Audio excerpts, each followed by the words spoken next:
So someone sent me an email, yeah, and they asked me um, if I can talk about the the worst experience I've had in Tanzania.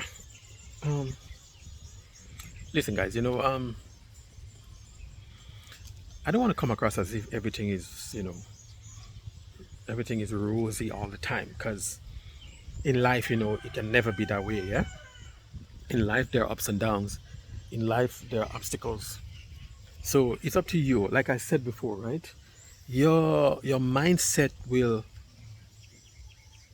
determine how your Tanzania, how your Africa experience will be. If you have a positive mindset, if you open up to like challenges that will arise, because they will, if you are willing to work through those challenges, if you are willing to associate and assimilate, right? If you know why you come here, and if you are steadfast, if you are focused, your experience here can be good. And when the challenges come, you'll be able to overcome them. You'll be able to deal with them because you know why you are in Africa. But I've had challenges here. I've had challenges here, especially when I first came. I had challenges here because I did not know the system. I didn't know how to get things done. I did not know where to go. And even when I found out, and I've gone to certain places to do business or to get certain license or whatever, man, it could be frustrating, right? So I've had challenges, but I knew I have to walk through those barriers. And sometimes we pick up and we run away from issues that will arise. Instead of looking for solutions, instead of looking for answers, sometimes we think, man, I had enough. I can't deal with this anymore. And we leave. There's a lot of people here in Tanzania. There's a lot of people in Africa who are not on YouTube, and they are doing very well. They don't come on YouTube, and they don't like broadcast on YouTube, and they are very successful. They are doing very well, right? Even me, I was advised that I can talk about certain things, but don't show the majority of what you are doing on YouTube. Don't show it for obvious reasons, right? So there are a lot of people here that are very successful. There are a lot of people here who are retiree, and they're just living a quiet, happy lives. There are challenges, but you overcome them. So that being said, right, I want to talk about, I want to share this experience with you. I think it's the worst thing that happened to me here when I first moved here permanently. You guys know I always talk about Tanga, right? And my destination when I was moving here permanently was Tanga.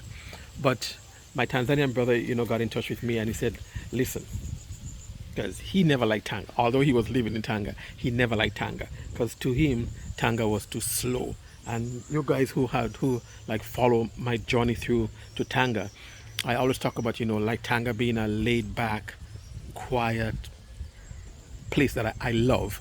You could do business in Tanga,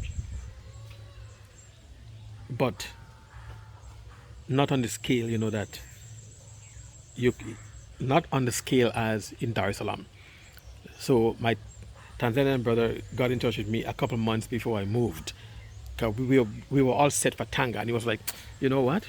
We're gonna move to Dar es Salaam. I was like, huh? He said, yeah. I said, no, no, no. I don't want to come to Dar es Salaam. Dar es Salaam is too crowded. I don't like Dar es Salaam. Too much noise, whatever. Yeah.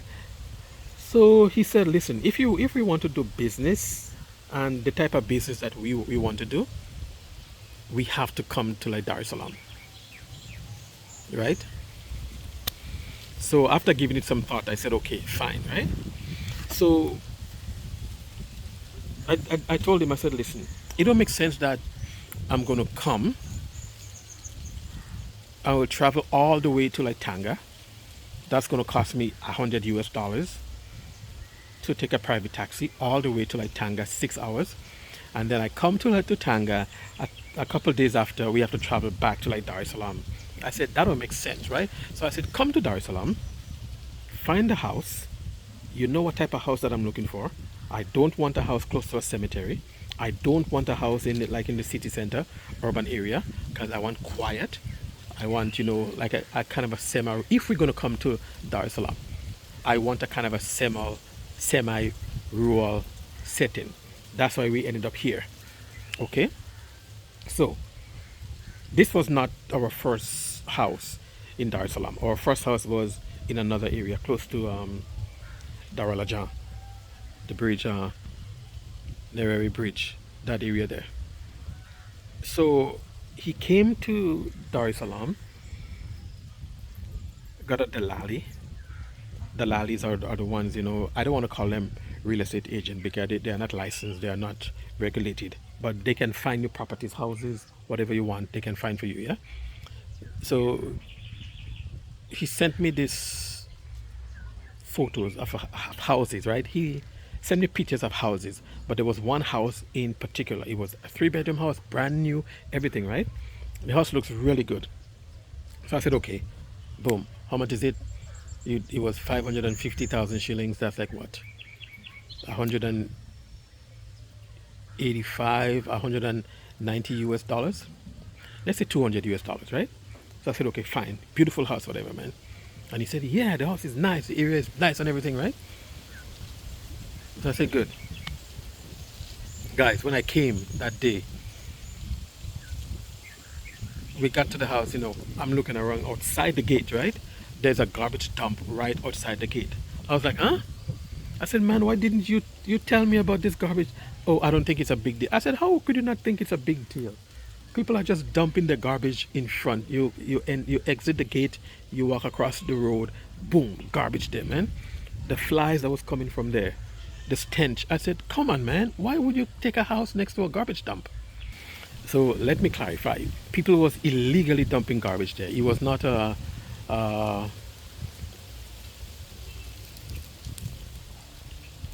it was not a regulated area to like dump garbage, but people was illegally dumping garbage there. But nobody did anything about it, right? So guys, when I come aside to sit aside, the flies, and then there are crows here, some black crows. They go to the garbage and they will take the garbage and they fly over, and the garbage would be dumped in our compound and everything. Man, it was getting to me, yeah.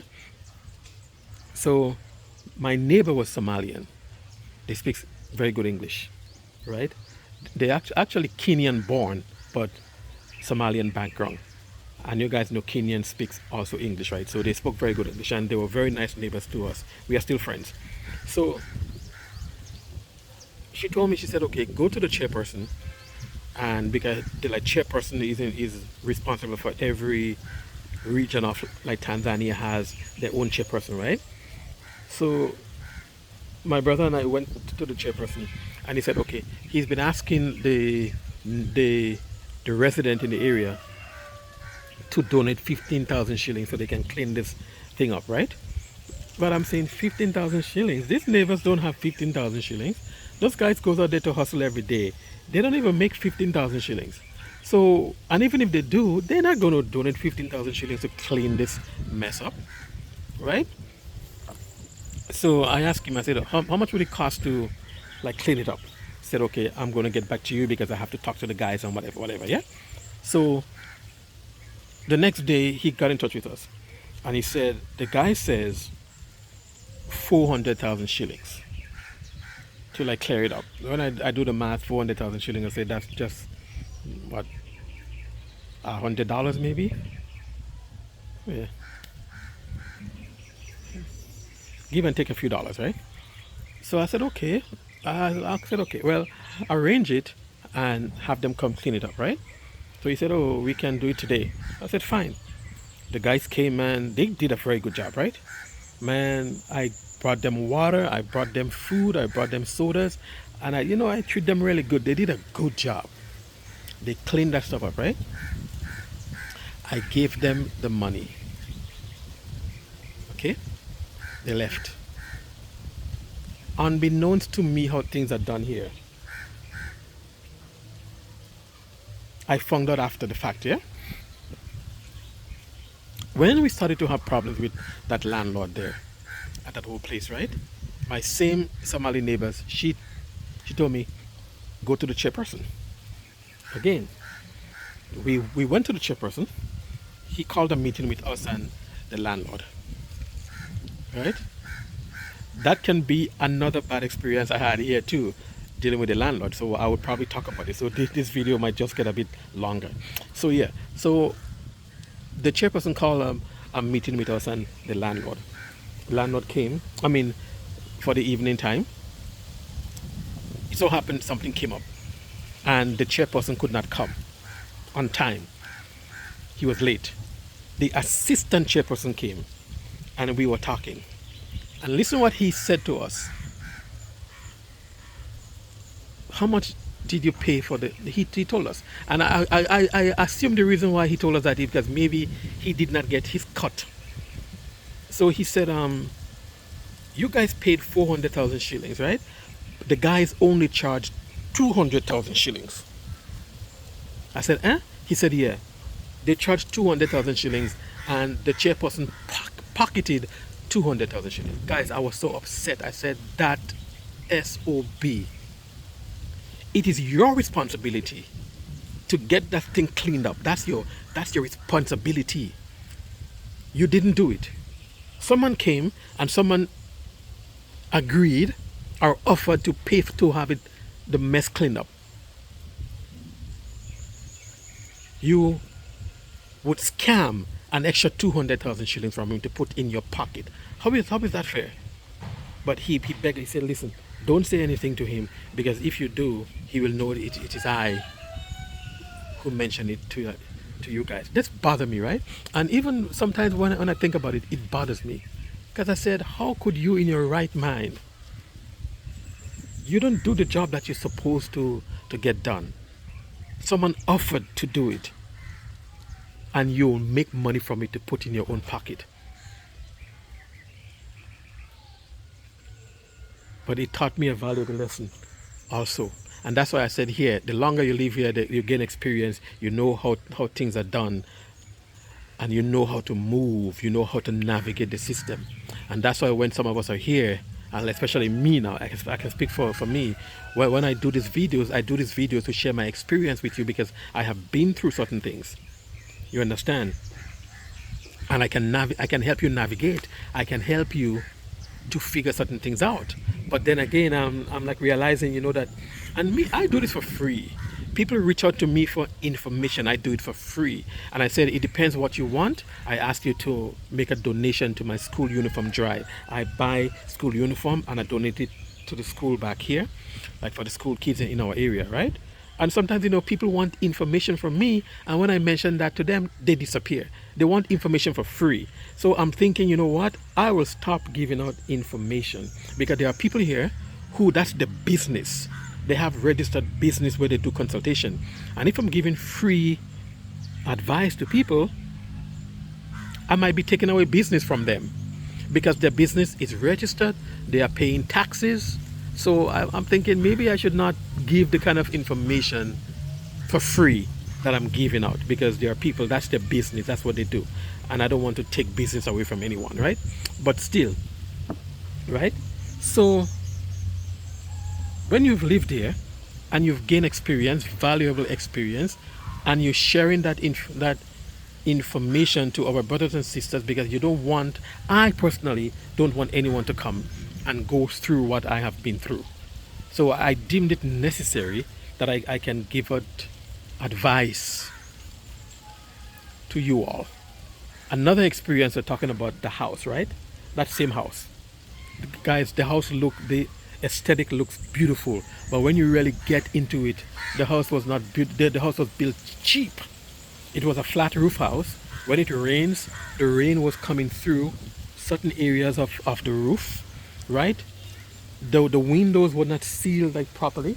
So when the rain come, our brand new carpet, our brand new furniture, everything was being wet because the window side, the weather side of the house, when the rain comes, it was seeping through the window, and there was so much water in front, the like front door, water was coming through. So the house was not built properly, and there was no fresh water. And this is one of the things when you come here, if you're looking for a house, make sure you test the water to know that if it's fresh water or if it's salt water. Because there's a lot of areas where the water is salt because you might be using borehole, which is something that is very common here. So the water might be salt. So please, if you come in here and you're looking for at a house, you get into the house, test the water, taste it to know if it's fresh or if it's salt, right? The water was salt water. The landlord keeps saying, "Oh yeah, I have to change. I have to change. I have to connect to the city, thing, right?" But I'm saying, okay, guys, I'm paying you 550,000 shillings a month for rent, right? We already pay 6 months in advance. You keep telling us that from the time I come. It's now 3 months in, right? And that's when we went to the like chairperson for that. I said, there's no way I have to go to the neighbor with buckets to collect fresh water, and I'm paying you so much money for rent. It is not fair. So there was a constant back and forth arguing, and I said, you need to get this done because I need fresh water, right?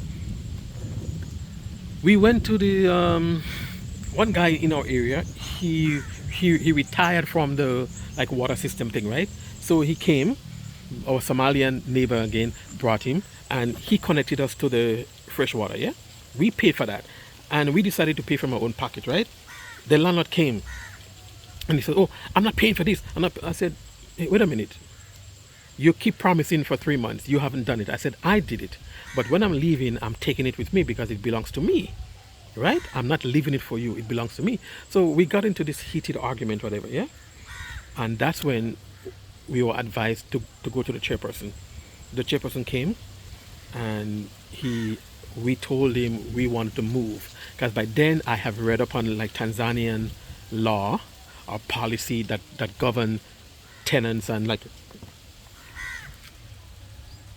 I thought it was I'm sitting under the tree. I thought it wasn't like a lizard or something that fell on me.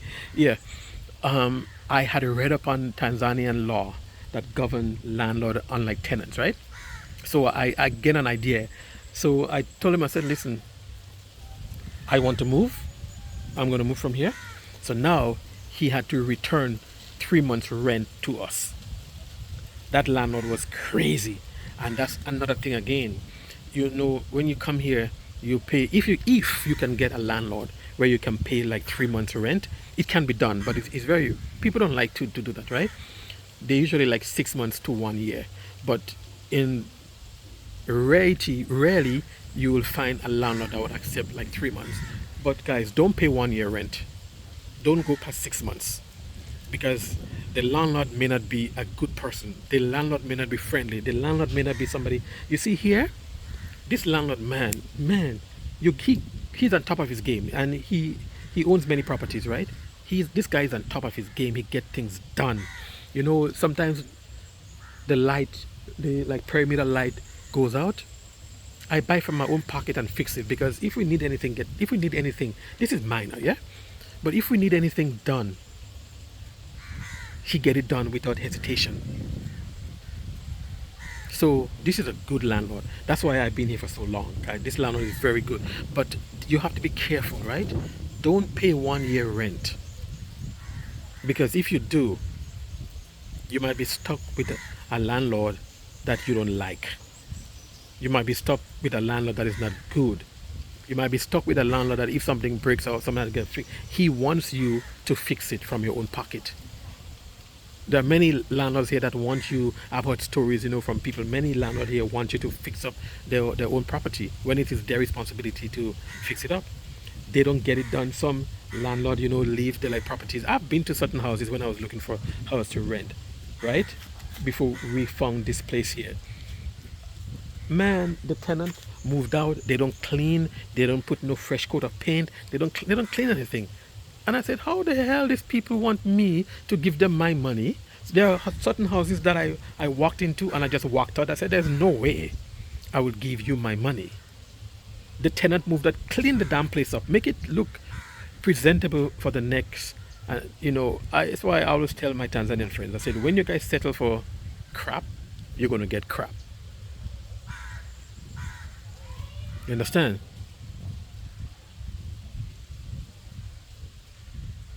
What you settle for is what you will get. But if you fight for what you want and what you know you deserve, because you're spending your money, and you have to realize that you have the money, you have power. They might be selling you something, you have the money. You can choose if you want to buy or not. You don't buy from there, you can go somewhere else and buy. You have the money in your pocket, the goods stay there. If they're renting your house and they don't want to like compromise on certain things, you walk away. You have money in your pocket, the house stays there. It costing them money. Every day that house is empty, it costing them money. So when you have your money in your pocket, you have the power. You don't give your like power to anybody and settle for less, right? So those are the two experiences that I've had here. Someone asked me, I decided to share with you. But like I'm saying, that does not mean that everything here is peaches and cream. That does not mean that everything here is good. There's stuff that comes up, but I deal with it. I move on. Right, so this is the African Zombie. Thank you for watching this video. Please, if it's your first time here, welcome. Karibuni sana. Give the video a like, leave a comment, and please subscribe to my YouTube channel. Peace and love. Continue sharing with me. Bye for now.